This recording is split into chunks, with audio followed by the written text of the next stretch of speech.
I have the very distinct privilege of bringing up now Cam Moler, who literally, for those of you who know where the School of Sustainability has emanated with John and Andor's great largesse, but really behind the scenes for the last 4 years and known well to everybody in this university has been an unbelievable amount of work by one lady who is regarded universally by her peers as a force, and she is going to explain where we are headed with this school. Cam.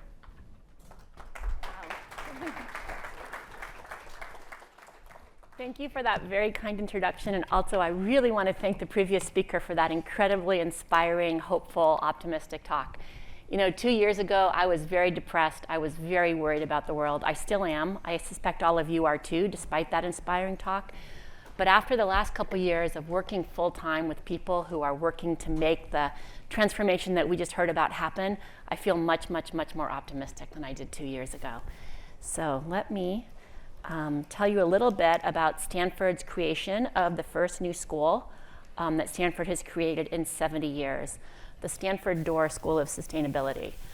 And also, I don't know where Ram is, but I'd like to thank Ram Rajagopal for the opportunity to be here to speak to you all. Okay, when people hear that Stanford is creating a new school focused on climate and sustainability, the first thing you ask is, how are you defining sustainability? We are defining sustainability as creating a future in which humans and nature thrive in concert and in perpetuity.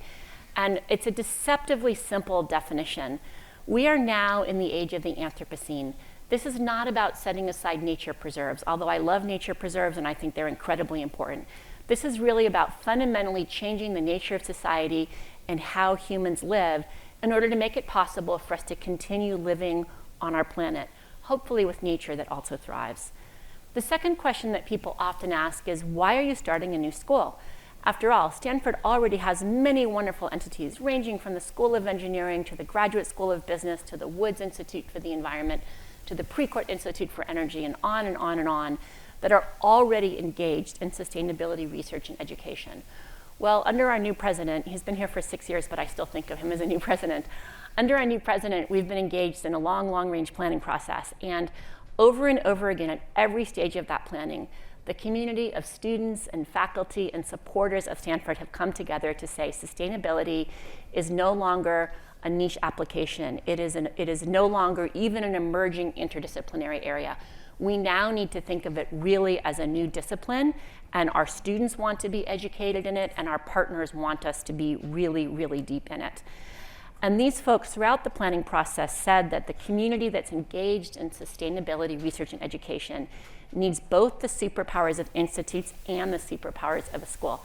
Now, this is a little bit like academic structure wonkiness, and I don't want to take up too much of your time with it, but basically in the university system, schools and departments, or some universities are called colleges, typically have the powers to hire faculty, appoint faculty, determine what criteria faculty are judged by, set faculty salaries, assign faculty effort. They also have the responsibility to admit students, grant degrees, determine what is required to get a degree, with the oversight at Stanford of the Faculty Senate, a very important institution. So those are the superpowers of schools, and I would argue that those are the core powers of a university, which is to create the community where transformative research and education gets done. But this community also needs the superpowers that at Stanford are traditionally given to an institute, which is the ability to work on emerging areas, to rapidly pivot from one area to another, to invest in new initiatives that may not yet have risen to the level where entire departments have been created around them or where government funding exists. So we've tried to design a new kind of school that has both of these superpowers. The vision of this school is that we will advance knowledge that's critical to sustaining life on Earth, and we will prepare students as future sustainability leaders through engaged education and research-based education is a very important part of the opportunities for Stanford students. And also, we have a third pillar to the traditional academic mission here, which is to really catalyze informed action globally to generate local, national, and global solutions to the defining challenge for humanity. And I am super interested to learn from you, hopefully during a Q&A session or with private conversations, how you feel that Stanford can help that effort, which all of you are here today to think about how you can be involved in. So this is our planned blueprint for the school. The school will be led by a dean. That dean is Arun Majumdar. He's very, very, very exciting choice if you haven't read about him. The school will have traditional departments that appoint faculty, hire faculty, and admit students and set curricula. But those departments aren't always maybe the most familiar names of the departments. Our new department on energy and our new departments on energy, science and engineering, and oceans have been approved by the Board of Trustees in June, I'm pleased to report. And actually the person at Stanford who's more than a 20-year Stanford career staff member said that those two department proposals are the most inspiring proposals for new academic departments that he's ever read at Stanford. So I'm super excited to report that those departments are now functioning, setting curricula, and admitting students for the fall. In addition to these 9 departments, we'll have 3 institutes: an institute for energy, an institute for the environment. Those of you who were at the reception last night heard that sustainability can't be only about energy technology, can't be only about biodiversity, but really needs to be about how do we make society sustainable?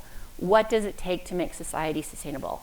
And that's why we're opening a new Institute for Sustainable Societies that will also be part of the school.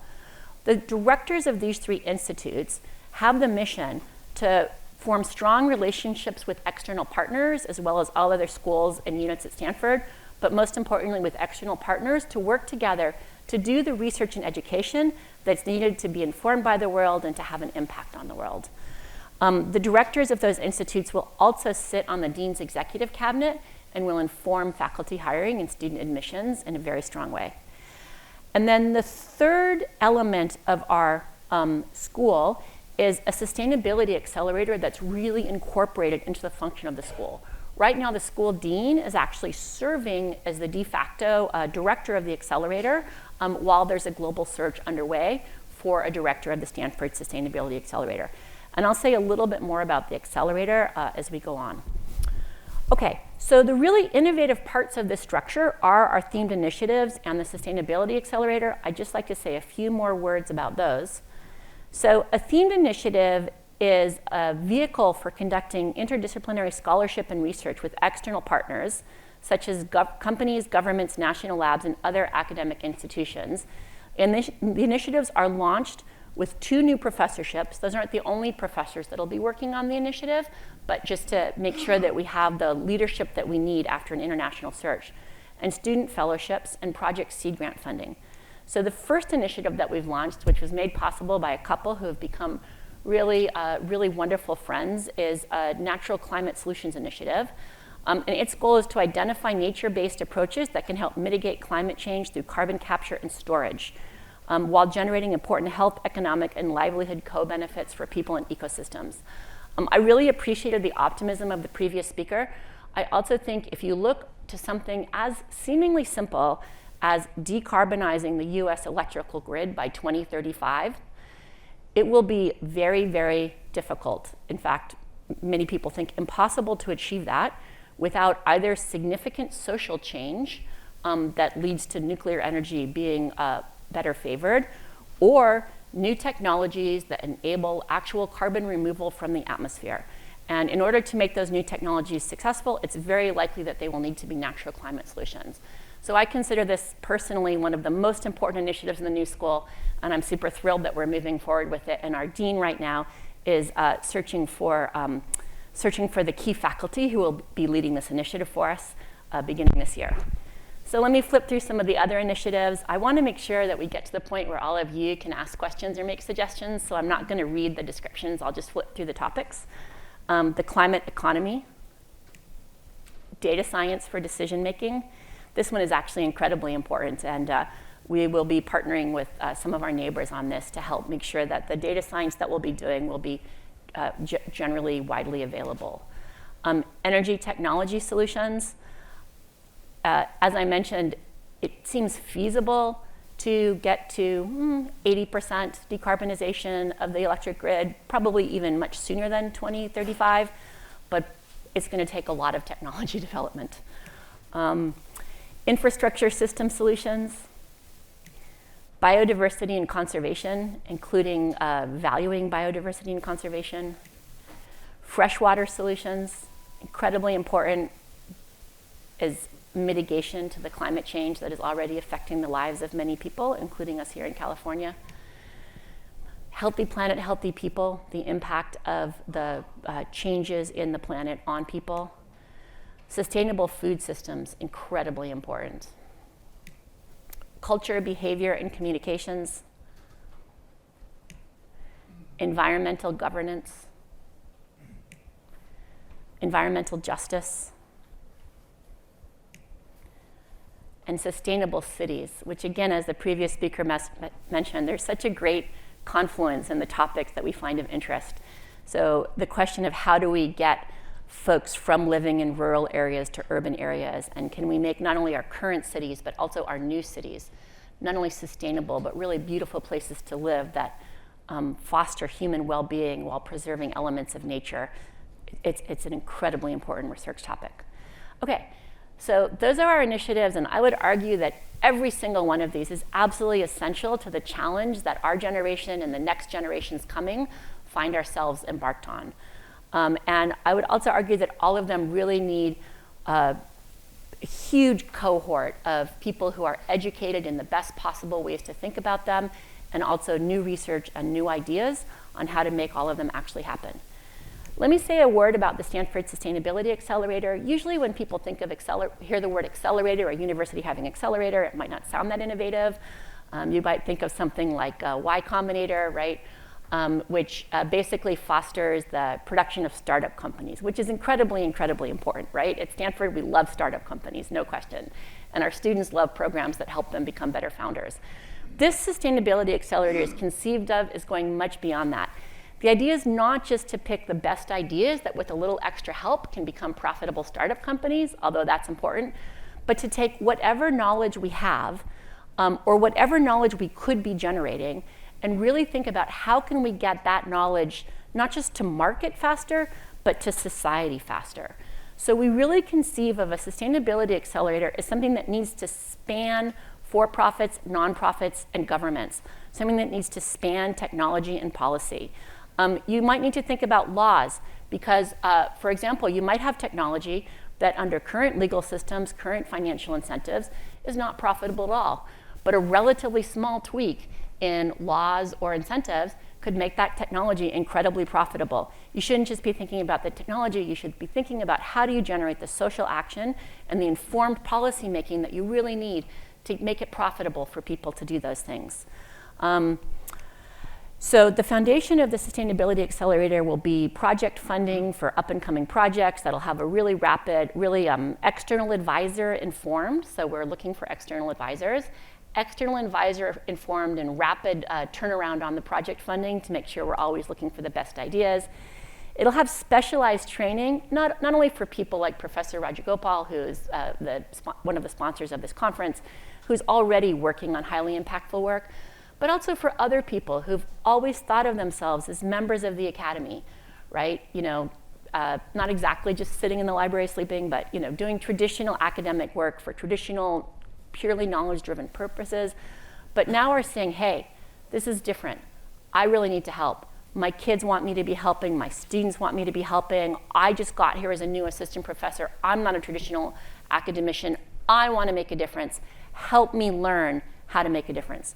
So specialized training for faculty and students who feel that way. Connecting and convening. This conference is a fantastic example. And data computation and instrumentation that everyone can use so that when people have a great idea for what they can work on, they're not limited by what their own professor has in their laboratory, but they can use the equipment and data that they need across the university. Like anything, the thing that's most important is the people. So the Accelerator will have staff, faculty, external partners. And I just want to say one quick word about the students and postdocs. I think it's very, very important that the trainees work directly in the Accelerator. There's a number of reasons for that.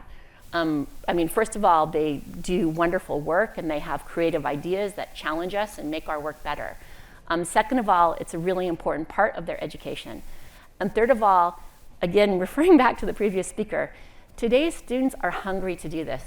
Today's students want to be making a difference. They want to be activists. And you know, ideally, they'll be doing that as part of their education.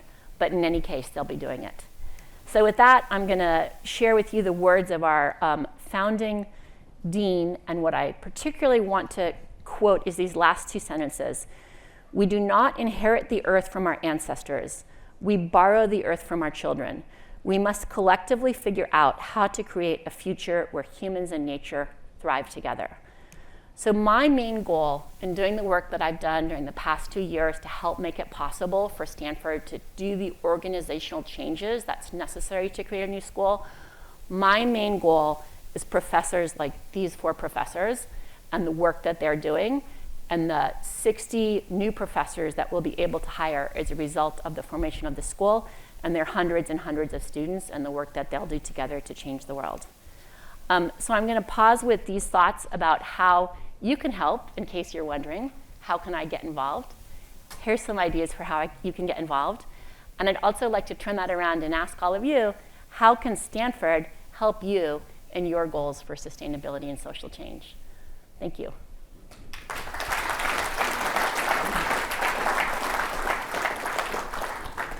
So Cam will be available at the break for sure, right? And so I encourage you to seek her counsel. Actually, I'll just ask one question on behalf of all of us.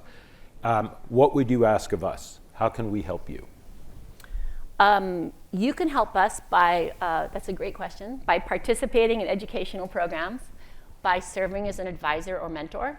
The structure of the advisory councils in the new school is not set yet, but it's under active discussion, but informal advice is also extremely helpful because it's a very formative stage. You can help by supporting education and research, of course, both through time and effort and also through financial support. Really importantly, you can be a really informed consumer, citizen, activist, and investor. And I would actually, again, turn that back to all of you. Do you have what you need to be an informed consumer, citizen, activist, and investor? And if not, is there something Stanford should be doing differently to help you with that? By the way, when I say informed consumer, I don't just mean consume less. I'm very much in favor of consuming less, but I also think consuming smarter is really important. There's a couple of guys here in the Bay Area who have really cornered the Bay Area market on sustainable jet fuel, right? Because it's very important to them that they are net carbon zero, not only through buying offsets, but through adopting processes that other people can do. So they've cornered the market on sustainable jet fuel, which is a bummer for some of the other folks I know who want to be able to buy sustainable jet fuel. But I think they're doing a huge service to the world in their consumption, because I can tell you that the startup companies that are making sustainable jet fuel really, really appreciate people who are willing to pay that premium for it. And then finally, investing in for-profit and nonprofit change makers. Perfect. Yeah. Terrific. Thank you. I smell partnership. Thanks. Really appreciate it.